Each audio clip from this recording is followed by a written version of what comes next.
In the natural world, speed is the ultimate currency. It is the gold standard of survival. If you aren't fast enough to catch your dinner, you starve. If you aren't fast enough to outrun a predator, you are dinner. It's a relentless, high-speed arms race that has been escalating for millions of years, forcing every creature to be sharper, stronger, and faster. But in the middle of this frantic, heart-pounding chaos, there is one creature that decided to forfeit the race entirely. It doesn't sprint, it doesn't hunt, it doesn't even move fast enough to generate its own body heat. While its neighbors are burning through energy like supercars, the sloth is operating like a solar-powered watch, steady, silent, and virtually immortal in its own niche. It moves so slowly that algae grows on its fur, turning its body into a living, breathing garden. It is so lazy that it can take an entire month just to digest a single meal. Its muscles are a fraction of the size of other mammals, and its top speed is slower than a brisk crawl for a caterpillar. By every traditional law of biology, this animal should have been wiped off the map millions of years ago. Yet, here it is, not just surviving, but thriving in the most competitive environment on Earth. We use the word sloth as a shorthand for laziness, one of the 7 deadly sins.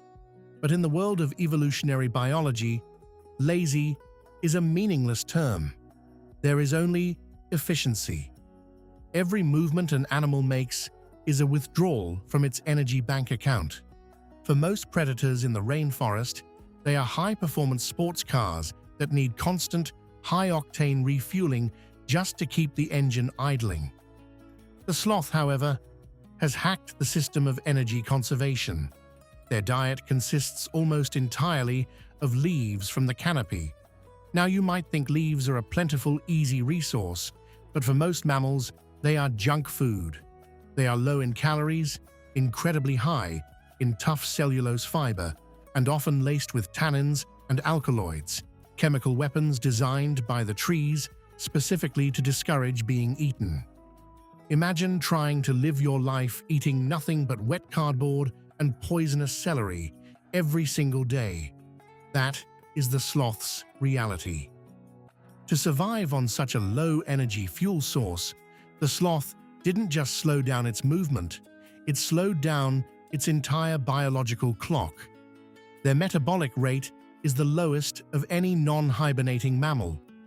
They operate at just 40 to 45% of the metabolic rate you would expect for an animal of their size. This isn't laziness, it's a masterclass in budgeting. They have a very small energy paycheck every day, and they refuse to spend a single cent of it on unnecessary movement. While other animals are working for their calories, the sloth has retired early on a very modest pension. To truly understand a sloth, you have to look past the fur and into its gut. Most herbivores eat, digest, and move on within a few hours. A cow is a high-speed processing plant. The sloth is a biological slow cooker. Their multi-chambered, specialized stomachs are so complex and massive that when they are full, they can account for up to 1/3 of their entire body weight. Because their food is so fibrous and often filled with toxic secondary compounds like cyanide-like precursors that would kill a human, the sloth has to ferment its food. They host a specialized colony of symbiotic bacteria and protozoa that break down these toxins over time. But fermentation is an agonizingly slow chemical process. It can take up to 30 days for a single meal to pass through their system. This creates a fascinating and often dangerous biological bottleneck.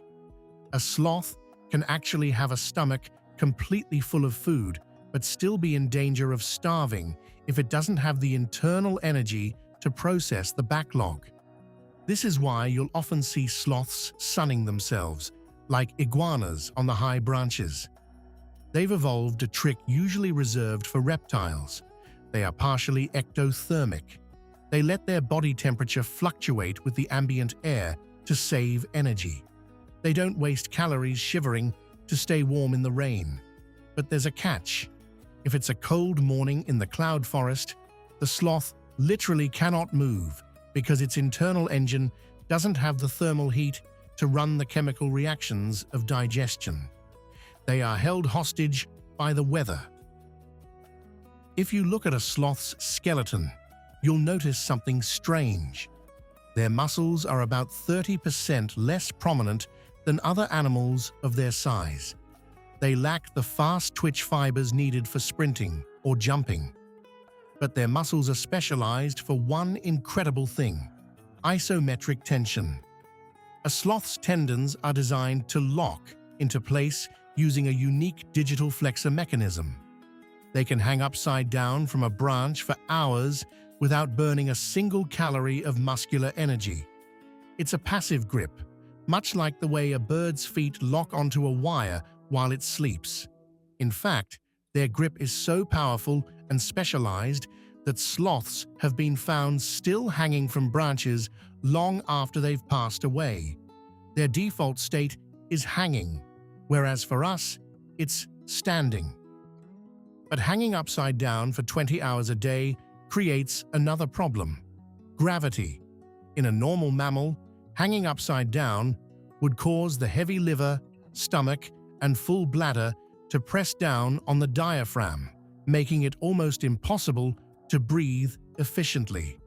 To solve this, sloths have evolved internal adhesions, strong fibrous tissues that actually anchor their internal organs to their lower ribs and pelvis. This prevents their guts from shifting and crushing their lungs, allowing them to breathe freely while suspended. They are literally built from the bone up to exist in a state of permanent, effortless inversion. It's an engineering marvel that turns a lethal position for us into a restful one for them. Logically, a creature that moves at a top speed of 0.15 miles per hour should be a buffet for a jaguar or a harpy eagle. But in the rainforest, speed is a double-edged sword. Speed creates friction, noise, and visual contrast. In the dense green of the canopy, movement is the loudest thing you can do. Most jungle predators are apex motion detectors. Their brains are wired to filter out the static background of the swaying forest and lock onto the sharp rustle of a branch or the flash of a retreating tail. By moving at a glacial, almost imperceptible pace, the sloth essentially scrolls off the predator's radar. They aren't just hiding, they are leveraging the limits of predator psychology.